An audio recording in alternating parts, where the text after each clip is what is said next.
ನಮ್ಮ ಹಿಂದೂ ಸಂಸ್ಕೃತಿನಲ್ಲಿ ಹೇಳುವಂತಹ ಯಾವ್ಯಾವ ಅಡುಗೆ ಬರುತ್ತೆ ಪ್ರತಿಯೊಂದು ಆಯುರ್ವೇದಕ್ಕೆ ಸಂಬಂಧಪಟ್ಟಿದ್ದು.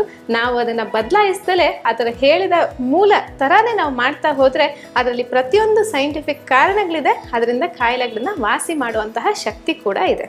ಆಯುರ್ವೇದ ಮಜ್ಜಿಗೆ ಬೇಕಾಗಿರುವ ಸಾಮಗ್ರಿ: ಮೊಸರು ಅರ್ಧ ಕಪ್, ನಾರಿಕೇಲ ಲವಣ ಪುಡಿ. ಇಲ್ಲಿ ನಾವು ಈ ಆಯುರ್ವೇದ ಮಜ್ಜಿಗೆನಲ್ಲಿ ಉಪಯೋಗಿಸ್ತಾ ಇರುವಂತಹ ಒಂದು ಪುಡಿ ಬಂದು ನಾರಿಕೇಲ ಲವಣ ಅನ್ನುವಂತಹ ಒಂದು ಪುಡಿ.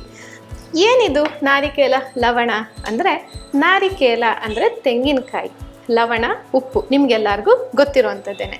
ಈ ನಾರಿಕೇಲ ಲವಣ ಅನ್ನುವಂಥದ್ದನ್ನು ಈ ತೆಂಗಿನಕಾಯಿನಲ್ಲಿ ಆ 3 ಕಣ್ಣಿರುತ್ತಲ್ಲ, ಆ ಕಣ್ಣನ್ನು ಹೊಡೆದು ಆ ನೀರನ್ನು ತೆಗೆದು ಅದರ ಪೂರ್ತಿ ಉಪ್ಪನ್ನು ತುಂಬಿ ಅದರ ಮೇಲೆ ಒಂದು ಲೇಪದ ಥರ ಮಾಡಿ ಬಟ್ಟೆನ ಸುತ್ತಿ ಅದನ್ನು ಸುಡ್ತಾರೆ. ಅದನ್ನು ಬೆರಣಿಗಳ ಮಧ್ಯದಲ್ಲಿ ಸುಡೋವಂಥದ್ದು. ಸುಟ್ಟ ಮೇಲೆ ಮೇಲ್ಗಡೆ ಇರುವಂಥ ಚಿಪ್ಪನ್ನು ತೆಗೆದು ಒಳಗಡೆ ನಮಗೊಂದು ಕಪ್ಪು ಪುಡಿ ಸಿಗುತ್ತೆ. ಅದನ್ನು ನಾವು ನಾರಿಕೇಲ ಲವಣ ಅಂತೀವಿ. ಇಷ್ಟೆಲ್ಲ ನೀವು ಕಷ್ಟಪಟ್ಟು ಮನೆಯಲ್ಲಿ ಮಾಡ್ಕೊಳ್ಳೋದು ಖಂಡಿತ ಬೇಡ. ಇದು ನಿಮಗೆ ಆಯುರ್ವೇದಿಕ್ ಎಲ್ಲ ಅಂಗಡಿಗಳಲ್ಲೂ ನಿಮಗೆ ಸಿಗುತ್ತೆ, ಆನ್ಲೈನಲ್ಲಿ ಕೂಡ ಸಿಗುತ್ತೆ. ನಿಮಗೆ ನಾರಿಕೇಲ ಲವಣ ಅಂತ ಕೊಟ್ಟಾಗ ಸಿಗುತ್ತೆ. ಈ ಪುಡಿನ ಹೇಗೆ ಉಪಯೋಗಿಸೋದು ಅನ್ನೋದನ್ನು ತೋರಿಸ್ಕೊಡ್ತೀವಿ. ನಮಗೆ ಬೇಕಾಗಿರುವಂಥದ್ದು ಒಂದು ಅರ್ಧ ಕಪ್ಪಷ್ಟು ಮೊಸರು.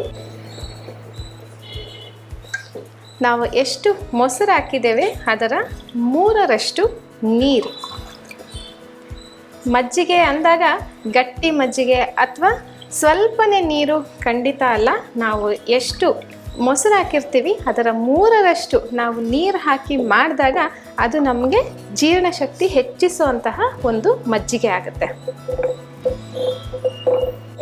ಈ ಮೊಸರನ್ನು ಕಡಿತಾ ಈ ತಯಾರಾಗಿರುವಂಥ ಮಜ್ಜಿಗೆಗೆ ಒಂದು ಸಣ್ಣ ಚಮಚದಷ್ಟು ಈ ನಾರಿಕೇಲ ಲವಣ ಅನ್ನುವಂಥದ್ದನ್ನು ಸೇರಿಸೋಣ. ಇದು ನಿಮಗೆ ಕರಗಲ್ಲ, ಆದರೆ ಪೂರ್ತಿಯಾಗಿ ನಾವಿದನ್ನು ಮಿಕ್ಸ್ ಮಾಡ್ಕೋಬೋದು. ಈ ನಾರಿಕೇಲ ಲವಣ ಮಿಕ್ಸ್ ಆಗಿರೋಂಥ ಮಜ್ಜಿಗೆನ ನಾವು ಇದನ್ನು ಖಾಲಿ ಹೊಟ್ಟೆಲಿ ಕೂಡ ತೊಗೋಬೋದು. ಇಲ್ಲ ಅಂದರೆ ಕೆಲಸಕ್ಕೆ ಹೋಗೋವಂಥವ್ರು ಒಂದು ಗ್ಲಾಸಲ್ಲಿ ನೀವು ಇದನ್ನು ತುಂಬಿಸ್ಕೊಂಡು ಹೋಗಿ 11 ಗಂಟೆ ಹಂಗೋ ಇಲ್ಲ 3 ಗಂಟೆ ಹಂಗೋ ಸಹ ಕೂಡ ನೀವು ಇದನ್ನು ಕುಡಿಬೋದು. ನಿಮಗೆ ಇದು ನೋಡೋಕ್ಕೆ ಮಸಿ ಥರನೇ ಇರುತ್ತೆ, ಕಪ್ಪಗಿರುತ್ತೆ. ಈ ಮಜ್ಜಿಗೆ ಮಾಡಬೇಕಾದ್ರೆ ಉಪ್ಪು ಸೇರಿಸ್ಬೇಡಿ, ಯಾಕಂದರೆ ಇದರಲ್ಲೇ ನಿಮಗೆ ಸಾಕಷ್ಟು ಉಪ್ಪು ಇರುತ್ತೆ.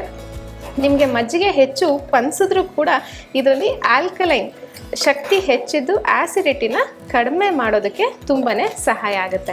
ನೀವೀಗ ನೋಡ್ತಿರ್ಬೋದು, ಇದು ಹೆಚ್ಚು ಮಿಕ್ಸ್ ಆಗಲ್ಲ, ಹೀಗೆ ಇರುತ್ತೆ. ಅದನ್ನು ಕುಡಿಬೇಕಾದ್ರೆ ಅದರ ಮಜ್ಜಿಗೆ ಸಮೇತ ನಾವು ಕುಡಿದಾಗ ನಮ್ಮ ಮೈಗ್ರೇನ್ನ ಕಂಟ್ರೋಲ್ ಮಾಡೋದಕ್ಕೆ ತುಂಬಾ ಸಹಾಯ ಮಾಡುತ್ತೆ. ಸೊ ಇದು ನಾರಿಕೇಲ ಲವಣ ಹಾಕಿರುವಂತಹ ಆಯುರ್ವೇದ ಮಜ್ಜಿಗೆ. ಈಗ ಪ್ರಪಂಚದಾದ್ಯಂತ ಎಷ್ಟೋ ಟೆಕ್ನಾಲಜಿಗಳು ಬಂದಿದೆ ಅಂತ ಹೇಳ್ತಾರೆ. ಅದರಲ್ಲಿ ಒಂದು ಏನು ಅಂದರೆ ನ್ಯಾನೋ ಮೆಡಿಸಿನ್ಸ್ ಅಂತ.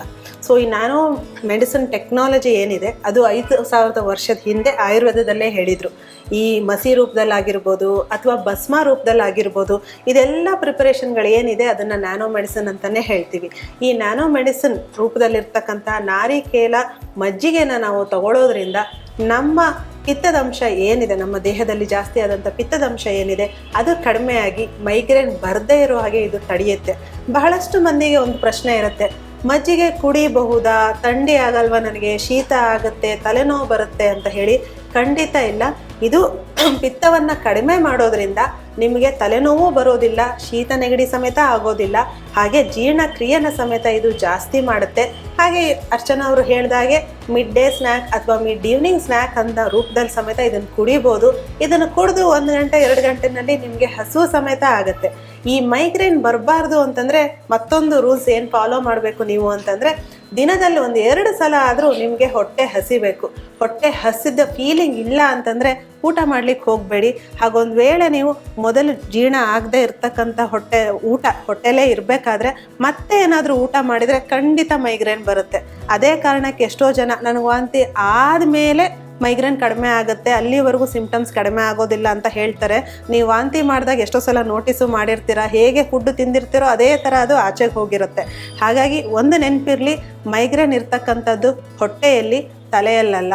ಸೊ ನಿಮ್ಮ ಹೊಟ್ಟೆಯನ್ನು ಸರಿ ಮಾಡ್ಕೊಳ್ಳಿ. ಹೊಟ್ಟೆ ಸರಿ ಮಾಡ್ಕೊಳ್ಬೇಕು ಅಂತಂದರೆ ಇವತ್ತಿನ ಸಂಚಿಕೆಯಲ್ಲಿ ನಾವು ತೋರಿಸಿದಂತಹ ಮೈಗ್ರೇನ್ ರೆಸಿಪಿಗಳನ್ನು ಮನೇಲಿ ಮಾಡಿ ಟ್ರೈ ಮಾಡಿ ನೋಡಿ, ಹಾಗೆ ನಿಮ್ಮ ತಲೆನೋವನ್ನು ನೀವು ಕಡಿಮೆ ಮಾಡ್ಕೊಳ್ಳಿ.